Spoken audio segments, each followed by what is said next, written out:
Bonsoir. Donc juste avant de laisser le micro à Agathe, qui est une des créatrices, fondatrices de Ernest. Donc 3 petits mots. Donc Ernest, c'est une révolution, un changement de code dans le monde du recrutement. Sur le MVP, c'est 4 personnes. Donc il y a Nam qui est au bar là-bas. Toujours les bonnes places. Eric, Arnaud et moi, Christine. Et c'est un MVP qui est un peu différent de ce que vous avez vu actuellement, parce qu'il est vraiment axé B2B. Par rapport à tous ces produits MVP qui étaient plus B2C, on est vraiment dans du B2B. Donc voilà, maintenant je laisse à Agathe de vous parler plus d'Ernest. Bonsoir. Oui, donc tu as dit rapidement, Ernest en fait, veut changer les codes dans le recrutement des jeunes à fort potentiel pour leur donner en fait la clé et parler de leur projet avant de récupérer des fiches de poste en pagaille et de devoir sélectionner parmi les fiches de poste qui pourraient les intéresser. Donc le pitch qu'on a fait au départ à l'équipe, c'était en fait on voudrait une plateforme où nous on peut communiquer directement avec les entreprises, tous les projets merveilleux que tous les gens qu'on rencontre toute la journée voudraient réaliser dans une boîte et laisser la main après aux entreprises pour essayer de trouver une place à ces gens-là en interne. Donc on inverse vraiment la dynamique en créant des fiches de poste sur mesure avec les candidats qu'on rencontre toute la journée. Le pitch, c'était au départ hyper basique parce que j'avais aucune idée de ce qui était possible de faire en 15 jours. J'étais agréablement surprise, donc je suis arrivée en disant bon en fait j'aimerais bien un formulaire où je peux écrire les projets de mes candidats et puis voilà. Ils m'ont dit ok c'est pourri. Je dis ok, je suis revenue. Alors il va y avoir l'interface client, l'interface candidat, l'interface admin, il va y avoir des messageries. Ils m'ont fait OK. Et puis voilà, j'attends le résultat parce qu'en fait, on ne s'est pas vu depuis, depuis 2 semaines. Et, Bon, d'accord, ça a sauté, mais c'est très bien. Ça suffit. Et donc, nous, justement, on a déterminé 3 problématiques. Parce qu'en fait, il y avait 3 parcours utilisateurs à mettre en place dans le site. Parce qu'il y avait Ernest, c'était la gestion d'administration pour Ernest. Il y avait le client, qui sont les entreprises, et le talent. Et donc, il fallait faire forcément ces 3 parcours, et c'est l'un des enjeux vraiment fondamentaux. En même temps, comme c'est pour Ernest, c'est aussi de faire avant tout une base de données, avec des croisements de données, avec la mise en place de routes. Et enfin, le petit bonus qu'on s'est donné, qu'on s'est imposé, la messagerie interne. Voilà. Et donc, c'est avant tout une fusion entre le back-end et le front-end, qui a été un dialogue incessant entre Nam et toutes les équipes, parce que Nam avait ses un peu spécialisé dans le back-end, mais Eric aussi allait voir un peu dedans, on est tous allés voir un peu dedans, parce que de temps en temps, il faut bien comprendre comment ça fonctionne, parce qu'on va récupérer les données, et par moment, vous voyez, on va récupérer les serveurs de la base de données, donc ça va être la liste des talents, les secteurs, la récupération de mots de passe, parce qu'en même temps, il y a 3 routes, 3 chemins différents avec des accès différents pour les talents et les clients notamment, parce que Ernest avait un processus de recrutement où il filtre en amont. Donc il fallait prendre ça, retraduire ça dans le code. Donc voilà, d'un point de vue front. Bon, les technos, on les a tous faits, c'est le JavaScript, on les a tous vus. Le JS et encore du JS avec React. Pour le front, le HTML, CSS, c'est pour la beauté. Il faut bien un peu de style. Et on a aussi du côté back, encore du JS grâce à MongoDB et Node. Et donc, on va vous présenter la démo en live. Et donc, histoire de vous remettre un peu en tête les choses, on a un parcours client. Donc, on a 3 loggings, administratif, talent client. Le client sera un peu particulier parce que le client, en fait, on crée un compte utilisateur qui revient à l'entreprise, qui est un compte entreprise, qui va avoir un token personnalisé.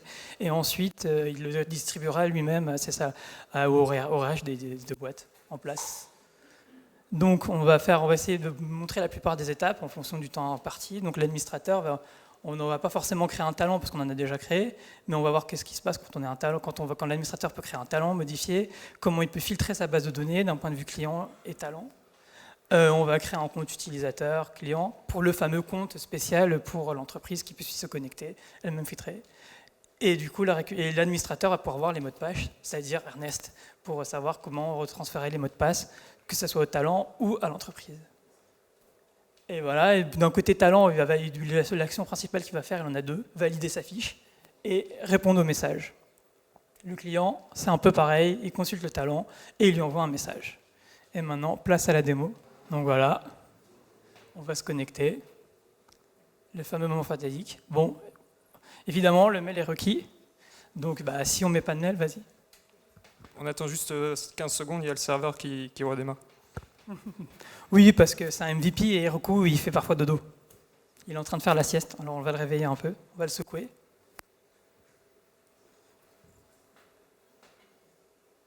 Et voilà, c'est parti. La base de données arrive.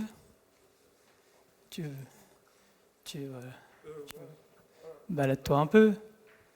Fais pas ton timide, laisse-le marcher un peu le site, il marche. En fait, sur cette page, c'est la présentation des talents. Ce qui est important sur cette page, c'est surtout Agathe qui va travailler dessus. C'est qu'on peut filtrer cette liste qui est ici. Alors là, elle est courte, mais à terme, elle sera beaucoup plus longue. On peut filtrer un peu dans tous les sens. Donc, il y a par exemple les filtres à gauche, qui sont de type tag, qui permettent de filtrer sur des éléments qu'on ne voit pas sur la page. Vas-y, appuie entrer. Non, c'est bon. Donc là, par exemple, ceux qui ont le skill social, bah, c'est ceux qui restent. Ensuite, on a les filtres qui sont en haut par colonne. Là, c'est plus type Excel, c'est-à-dire que ça va filtrer, ça fait des ou et des et. Pour ceux qui commencent la formation, vous devez commencer à comprendre. Ça filtre par colonne. Il n'y a pas d'ingénieur, c'est dommage. Là, par exemple, par entreprise, si on reclique sur un deuxième, ça va faire un ou. Si on clique sur une autre colonne, ça fait un et. C'est un peu technique, c'est pas intéressant, mais bon, ça marche. C'est déjà pas mal. Voilà. Donc là, on peut supprimer les fils d'un coup. On peut tout supprimer comme on veut. Tac, tu peux aller sur les clients, s'il te plaît. Donc là, on voit l'ensemble des clients. Tu peux aller sur Citroën, s'il te plaît. Donc chaque entreprise a sa page. Ce qui est important ici, c'est que comment ça marche. Ernest crée un client, donc une entreprise. Après, une entreprise a par exemple un compte, deux comptes. Donc les comptes, on les crée ici avec ajouter un utilisateur. Ça, c'est Ernest qui s'en occupe en partie administrative. Donc là, on a créé trois utilisateurs. Et sur la partie gauche, ici, juste en dessous du logo, là, on voit les talents avec qui l'entreprise est en discussion. Donc l'état, c'est contact en cours, contact refusé, contact accepté. Ça, on verra après quand on verra la messagerie. Voilà. Donc une fois qu'un utilisateur est créé chez le client, il peut se connecter. Donc le client, il se connecte d'une autre façon que les talents ou l'administrateur. Il a besoin d'une clé d'activation en plus que Ernest lui fournit. Donc voilà. Ouais, donc en fait, pour faire rapidement les différentes interactions qu'il va y avoir avec la plateforme, effectivement, au début, tout part de nous, c'est-à-dire c'est nous qui allons créer les comptes clients quand on va signer de nouveaux partenaires. C'est nous qui allons rencontrer les candidats et donc on va créer leur compte candidat, qu'on appelle du coup nous des talents. Ensuite, ils vont avoir accès à toutes les informations qu'on a sur eux et toutes les informations qu'on va transmettre aux entreprises. De cette manière-là, ils sont eux-mêmes, disons, propriétaires de la donnée qu'on a sur eux, ce qui n'est pas toujours le cas dans les cabinets de recrutement. C'est d'ailleurs un des gros problèmes du RGPD aujourd'hui, pour information, avec les cabinets de recrutement.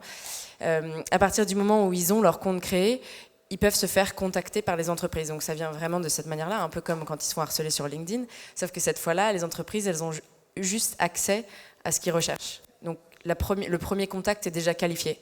C'est-à-dire qu'ils vont dire, bon, bah, je ne vais pas lui proposer ça, ça, ça et ça, alors qu'en fait, le mec ou la fille est en train typiquement de me décrire quelque chose qui n'a rien à voir. Donc en fait, de cette manière-là, on qualifie un premier contact qui permet d'engager une conversation beaucoup plus long terme avec le candidat. Donc là, par exemple, Francisco Harrington, très beau talent qu'on a récupéré, il va décrire sa fiche de poste idéale. Donc, dans quel type d'entreprise, quelle culture de boîte, quel rôle, quelle responsabilité. Les conditions, c'est typiquement financières, flexwork, toutes ces choses-là qui sont, j'ai envie de dire, un peu des 1-0, quoi. Il faut que ce soit dans la fiche de poste ou pas. Et ses ambitions d'évolution, c'est-à-dire, en fait, où est-ce que je veux aller après ça, qu'est-ce que j'ai envie d'apprendre, quel type de responsabilité je veux prendre dans le temps. Les skills, c'est à la fois les choses qu'ils savent faire et qu'ils ont envie de faire, ou les choses qu'ils ont envie d'apprendre. C'est-à-dire que ça ne nous intéresse pas de lister des choses qu'ils ont appris à faire, mais qui les intéressent plus, quoi. On ne veut pas recréer une usine à gaz, quoi. Donc si tu peux bien aller, tu veux reprendre le... Je peux, comme tu veux. Hein. Bon, et là, par exemple, on est sur la page de la validation du talent, qui n'a pas la possibilité de modifier tout ce qu'il souhaite, parce qu'il s'agit de le valider en amont, et donc il va pouvoir modifier notamment son secteur souhaité,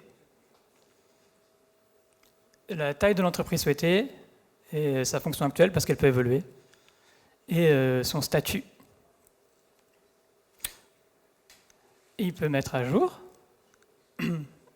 et ensuite, le reste, il peut juste consulter, et ensuite il valide son profil. Et donc voilà la messagerie. Du coup, pour la messagerie, là par exemple, on a quelqu'un de l'entreprise Citroën qui a vu son profil. Il lui a envoyé un premier message. À terme, il devra pouvoir envoyer une fiche de poste avec. Là, le talent, il a deux choix. Soit il voit la fiche de poste, il refuse, et auquel cas, il coupe court à la discussion. Il envoie un message à Ernest qui lui dit ce qui n'allait pas, ou alors il décide de répondre, et il répond vite fait. Je vais juste mettre OK. Et voilà. Donc là, ça apparaît. Donc je ne vais pas le faire côté client parce que je n'arrive pas à me connecter côté client. Mais en gros, le client il va revoir exactement la même page quasiment avec les discussions que lui il aura. Et donc là, c'est pas un chat parce que ça se fait pas en direct. Le but c'est pas de chatter, mais en gros, à chaque fois ils réécrivent un message et ça apparaît chez l'autre, etc. Et côté administrateur, Ernest peut suivre la discussion. Alors ils n'ont pas accès au message. Par contre, sur les fiches de talent et fiches entreprise, il voit quel talent est avec quelle entreprise en contact.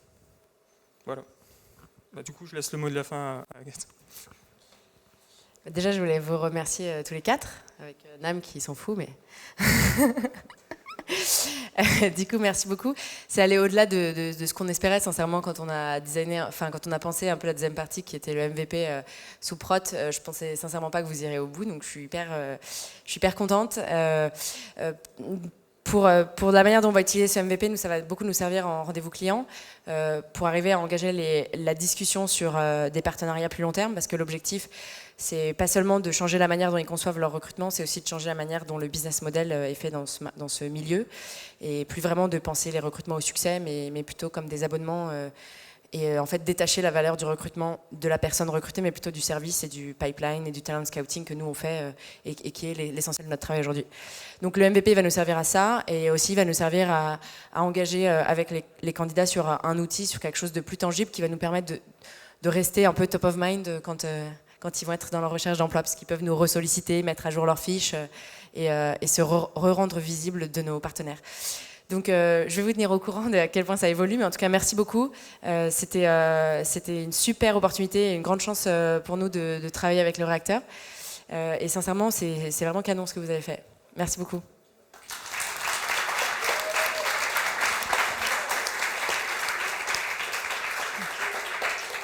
Et puis on va remercier Ernest pour sa confiance, remercier le réacteur pour nous avoir fait vivre cette expérience et nous avoir permis de nous rencontrer et partager ce groupe d'aller sur ce projet. Et enfin, on remercie The Family et allez les Bleus.